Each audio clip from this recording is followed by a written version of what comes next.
ঝিলের পাড়ে পতিত জমি, তবে শিশুদের যত্নে সেখানে গড়ে উঠেছে সবজির বাগান।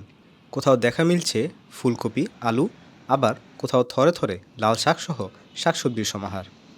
আগে যেখানে আগাছা আর ঝোপঝাড় ছিল, এখন সেখানেই শোভা পাচ্ছে সবজির বাগান। এতে একদিকে যেমন হাতির ঝিলের সৌন্দর্য বেড়েছে, অন্যদিকে পোকামাকড়ের উপদ্রব থেকে বেঁচেছে স্থানীয়রা। এরপর থেকেই পাল্টে যায় ঝিলের কিনারা, ময়লার স্তূপ থেকে রূপ নেয় কৃষকের ক্ষেতে। ঝিলপাড়ের এই ক্ষুদে কৃষকদের সাথে কথা বলে জানা যায়, টিফিনের টাকা জমিয়ে সবজি বাগান করার চিন্তা করেন তারা। 500 টাকা জমলে নানান সবজির বীজ বা চারা সংগ্রহ করে শুরু হয় সবজির বাগান করা। মানে আব্বা আম্মা যা টাকা দেয় বা দৈনিক 10 টাকা 20 টাকা জমাইতে জমাইতে বা টিফিনের টাকা দিত, এটি জমাইতে জমাইতে একসময় এটি মানুষ করতেছে, ওদেরকে দেখা আমরাও করতেছি, খাইও বিক্রিও করি। মোটামুটি হয় 400-500।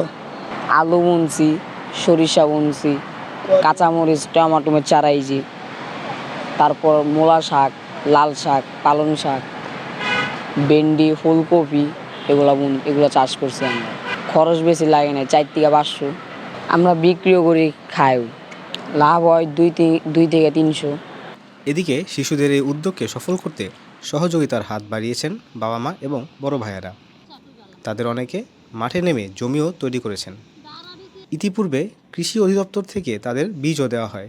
সরকার থেকে সহায়তা করলে পরিবেশ সুন্দর রাখা এবং নিজেদের আয়ের একটি ভালো উৎস হতে পারে এই সবজি বাগান। এই 5 টাকা 2 টাকা 3 টাকা জমাইতে জমাইতে 100 টাকা জমাইতে জমাইতে গিয়ে বিসি আনতো, বিসি আন না তো ইয়ার হচ্ছে ভোলাবান্য করছেন দেয় যে ভোলাবান্য করতে করতে আমগো সুন্দর লাগছে। মানে আমরা এরা যদি পরিষ্কার করছে, ঘাস উড়াই পরিষ্কার করছে, পরিষ্কার করে তো ইয়ার ভরে দিচ্ছে। আর আমগো দেখে সুন্দর লাগছে, দেখে আমরা আইসি ভোলাবান্য লাগে, কে ভোলাবান্য তো বুঝে না, শুধু মানুষ, এর লাগে আমরা করাইছি। বাচ্চারা এটা প্রথম থেকেই বাচ্চারা শুরু, একবার সর্বপ্রথম থেকে বাচ্চারা অল্প অল্প জায়গা নিয়ে পরিষ্কার করে পারে না, মানে হারা অনেক কষ্ট হয়ে যায়। পরে আমি গেছি কি মানে আইসা মানে কোদাল মোদাল দিয়ে পরিষ্কার কইরা আপনার আরও সুন্দর করে দিছি। মানে হ্যাগর তো ঠিক আছে, হ্যারা করছে, কিন্তু হ্যাগর তো আর কোনো দেখেল নাইকা, মানে লাস্টে আমাকে ওই মানে দেখা লাগে সব কিছু। কৃষি অফিসের থেকে আইসা আমাদেরকে লাউয়ের বীজ দিছে, বেগুনের বীজ দিছে, লাল শাকের বীজ দিছে।